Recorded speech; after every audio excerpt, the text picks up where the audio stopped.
depreciation at 5% on land and building. जेवढी amount minus केलेली आहे तेवढीच आपण लिहिणार आहोत. लँड अँड बिल्डिंग नंतर कॅरेज लिहिले पहा. कॅरेज किंवा carriage inward trading debit to carriage. कॅरेजची अमाऊंट पहा किती आहे. कॅरेज आहेत 1200. ऍडजस्टमेंट वाचा त्याच्यावर काय बघा. आय थिंक आउटस्टँडिंग आहे. Outstanding fifth adjustment outstanding carriage 500. Outstanding म्हणल्यानंतर आपण काय करतो ऍड करतो पहा. Add outstanding carriage 500. आउटर कॉलमला 1700. येथे लक्षात. सेकंड इफेक्ट येणार आहे लायबिलिटी आउटस्टँडिंग कॅरेज. जेवढी अमाऊंट वाढवलेली आहे तेवढीच आपण घेणार आहोत. हे लक्षात ठेवा. आकडा इकडे चुकवला की प्रॉब्लेम गेला. सो केअरफुली प्रॉब्लेम करा. नंतर rent rates and taxes 1000. P&L debit to rent rates and taxes 1000. Rent rates and taxes 1000. Drawing दिलेत पहा. सपरे आणि अत्रे ड्रॉइंग्स आहे. जेव्हा प्रोपरायटर पर्सनल यूज साठी बिझनेस मध्ये कॅश किंवा गुड्स काढतात तेव्हा ते त्यांचे ड्रॉइंग्स असतात. त्याचं काय करतो आपण लेस फ्रॉम कॅपिटल. सो फर्स्टली आपल्याला काय लिहावं लागेल. आधी त्यांचे कॅपिटल अमाऊंट्स लिहायला लागतील आणि मग ड्रॉइंग्स मायनस करूया. So capital of account of Sapre आणि थोडस स्पेस ठेवून खाली लिहा कॅपिटल अकाउंट ऑफ अत्रे. दोघांचे कॅपिटल्स किती आहेत बघा. सपरे आणि अत्रे दोघांचे 35,000 आहेत. क्रेडिटला दिले 35,000 आणि 35,000. बरोबर. याच्यातनं काय करायचं आपल्याला ड्रॉइंग्स मायनस करायचे. सो लेस ड्रॉइंग्स यांचे पण लेस ड्रॉइंग्स. किती येत आहेत पहा. ड्रॉइंग्स आहेत सपरेंचे 3000 अत्रेंचे 2000. 3000 आणि यांचे 2000. अमाऊंट मायनस करून इथेच ठेवा कारण त्याच्यात नेट प्रॉफिट ऍडलेस होणार आहे म्हणून. इथे सुद्धा 33,000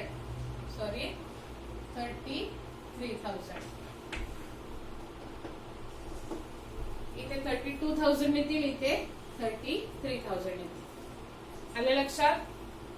ड्रॉइंग नंतर salaries 3,200. To salaries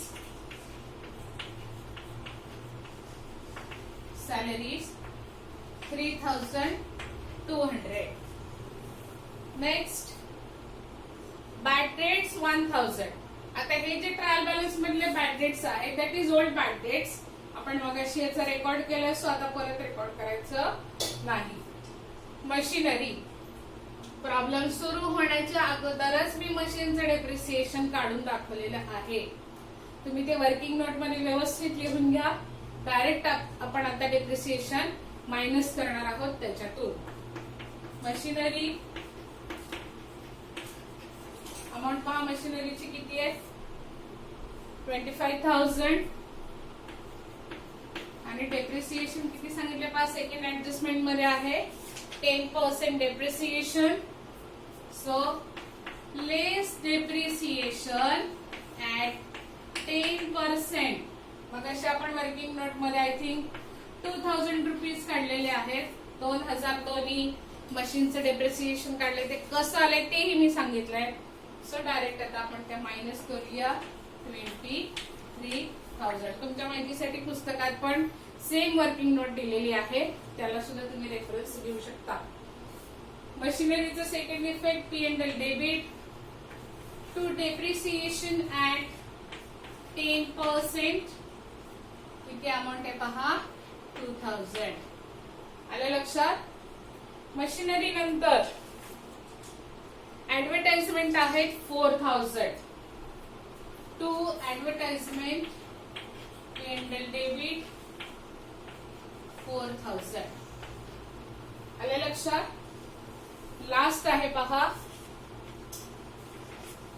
provident fund investment 18,500. Investment provident fund वेगळं, प्रॉव्हिडंट फंड इन्व्हेस्टमेंट वेगळं, प्रॉव्हिडंट फंड कॉन्ट्रीब्युशन वेगळं. तिघांचं पोस्टिंग वेगवेगळ्या ठिकाणी जातं. आता जो प्रॉव्हिडंट फंड इन्व्हेस्टमेंट आहे दॅट इज युअर असेट. याचं पोस्टिंग जाणार आहे मुलींनो असेटला. सो आपण असेटला लिहूया provident fund investment. Provident fund investment amount आहे त्याची 18,500. आलं लक्षात. जर प्रॉव्हिडंट फंड असतं तर लायबिलिटीला आलं असतं. जर प्रॉव्हिडंट फंड कॉन्ट्रीब्युशन असतं तर P&L डेबिटला आलं असतं. आता काय आहे प्रॉव्हिडंट फंड इन्व्हेस्टमेंट. सो ते काय आहे इन्व्हेस्टमेंट असल्यामुळे आपली ती असेट आहे. डेबिट साइड पोस्ट झालीये. क्रेडिट साइडला बघूया. क्रेडिट मध्ये सुरुवातीला दिले सेल्स. आपण मगाशीच सेल्सची अमाऊंट लिहिली आहे सो परत नाही घ्यायची. सन्ड्री क्रेडिटर्स ते पण आपण मगाशीच घेतले पहा, आता परत नाही घ्यायचे. सन्ड्री इन्कम 2000 इन्कम आहे फर्म साठी. So P&L credit by sundry income bye sundry income amount आहे त्याची 2000. आउटर कॉलमला आले 2000. त्याच्या खाली capital of Sapre and Atre आपण 35,000 दोघांचे मेन्शन केलेले आहेत. प्रॉव्हिडंट फंड आलं पहा, आताच मी जस्ट सांगितलं होतं प्रॉव्हिडंट फंड आणि क्रेडिट बॅलन्स आहे that is your liability. So इथे त्याचं पोस्टिंग येणार आहे provident fund. Provident fund amount आहे त्याची 10,000. अमाऊंट आहे त्याची 10,000. रिटर्न्स आहेत पहा. क्रेडिट मध्ये रिटर्न्स दिलेले आहेत दॅट इज रिटर्न आउटवर्ड. आपण मगाशीच ते मायनस केलेले आहेत परचेस मधून. त्याच्यानंतर commission pre receive. Commission pre receive आणि लायबिलिटी मध्ये त्याचा इफेक्ट येणार आहे क्रेडिट बॅलन्स दिलाय म्हणून. So commission pre receive amount किती आहे पहा त्याची. अमाऊंट आहे 800. आले लक्षात. आणि लास्ट वन आहे RTD 400. तो ओल्ड RTD होता तो काय केला आपण मगाशी याच्यातून मायनस केलाय. सो परत त्याचं रेकॉर्ड करायचं नाही. डेबिट बॅलन्सेस क्रेडिट बॅलन्सेस मांडून झालेले आहेत. थोडस ट्रिकी बॉल होता किंवा ऍडजस्टमेंट एकात एक होत्या. ज्या ज्या क्रमाने मी सोडवलंय त्या त्या क्रमाने तुम्ही सोडवा तरच ते लक्षात येणार आहे. त्याचा सिक्वेन्स चुकवू नका. त्याचा क्रम चुकलात की तुमच्या अमाऊंट वेगळा येणार आणि प्रॉब्लेम टॅली व्हायला अडचण येईल. एकदा रिमेनिंग ऍडजस्टमेंट्स बघूया आणि मग आपण बॅलन्सिंग करू. Closing stock 23,000. So closing stock trading credit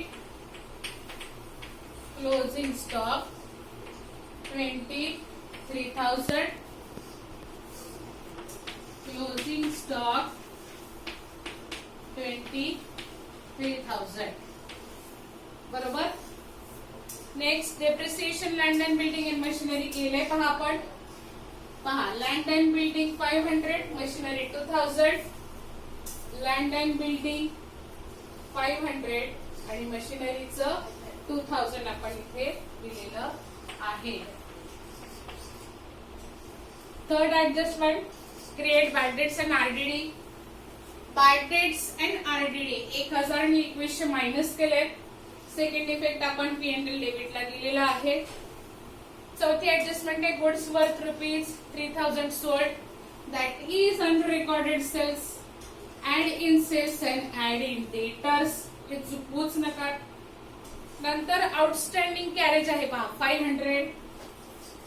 add in carriage and liability carriage 500 आपण दाखवलेले आहे.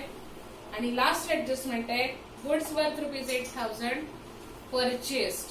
अनरेकॉर्डेड परचेसेस होते. Add in purchases, add in creditors. आले लक्षात? हा प्रॉब्लेम याच्यासाठी घेतला, एकतर ऍडिशनल मशिनरीची ऍडजस्टमेंट मला दाखवायची होती आणि अनरेकॉर्डेड परचेस, अनरेकॉर्डेड सेल्स हे पण त्याच्यामध्ये येणार आहे. सो फक्त आता बॅलन्सिंग राहिलेलं आहे. बॅलन्सिंग करूया म्हणजे आपला प्रॉब्लेम टॅली होऊन जाईल. फर्स्टली आपण ट्रेडिंग बॅलन्स करूया. ट्रेडिंगच्या क्रेडिटची टोटल करून बघा किती येते. ट्रेडिंगच्या क्रेडिटची टोटल आहे 1,10,200. क्रेडिटची टोटल आहे 1,10,200 बरोबर. आणि डेबिट बॅलन्सेसची टोटल येते पहा 91,200. 91,200. क्रेडिट बॅलन्सेस म्हणजे हे दोघं आणि डेबिट बॅलन्सेस म्हणजे हे तिघं. Debit balances 91,200. किती येतो पहा ग्रॉस प्रॉफिट आय थिंक 19,000. 19,000 आपला ग्रॉस प्रॉफिट येतोय. To gross profit brought down किंवा ट्रान्सफर टू P&L असं म्हणलं तरी चालेल. इथे लिहायचंय 19,000. जी जास्तीची अमाऊंट आहे ती दोन्हीकडे आपण इक्वल घेऊयात. 1,10,200. Here also 1,10,200. आलं लक्षात? म्हणजे आपण आता काय केला, ट्रेडिंग क्लोज केला. ग्रॉस प्रॉफिटची अमाऊंट कुठे घेतो आपण, P&L credit by gross profit carried down by gross profit carried down 19,000. आले लक्षात? 19,000 आपला जो ग्रॉस प्रॉफिट आहे तो आपण खाली ओढलाय. आता आपण P&L क्लोज करूया. P&Lच्या क्रेडिटला मला वाटतंय 21,000च दिसत आहेत. 19 आणि 2 21. डेबिटची टोटल घ्या तुम्ही किती येते पहा. क्रेडिटची टोटल आहे 21,000. डेबिटची टोटल माझी आलेली आहे 14,400. 14,400. कुठून आले? आबाळातून आलेत का? नाही. कुठून आले पहा. या 5-6 आयटम्सची 6 एक्सपेन्सेसची टोटल आहे 14,400. मायनस केल्यानंतर किती येतात पहा. 7 आणि 4 11 आणि 0 सॉरी 5 आणि 5 ग्रॉस प्रॉफिट आलाय 5 आणि 6 11 0. आले लक्षात? 21,000तून क्रेडिट बॅलन्सेस मधून डेबिट बॅलन्सेस मायनस केले. नेट प्रॉफिट आला 6,600. आता 6,600 आलेले आपण डायरेक्ट लिहू शकत नाही कारण आपण 11वीला नाही, आता आपण 12वीला आहे. आपल्याकडे 2 पार्टनर्स आहेत. सो तो काय करावा लागेल, त्यांच्या रेशो प्रपोर्शन मध्ये डिस्ट्रीब्यूट करावा लागेल.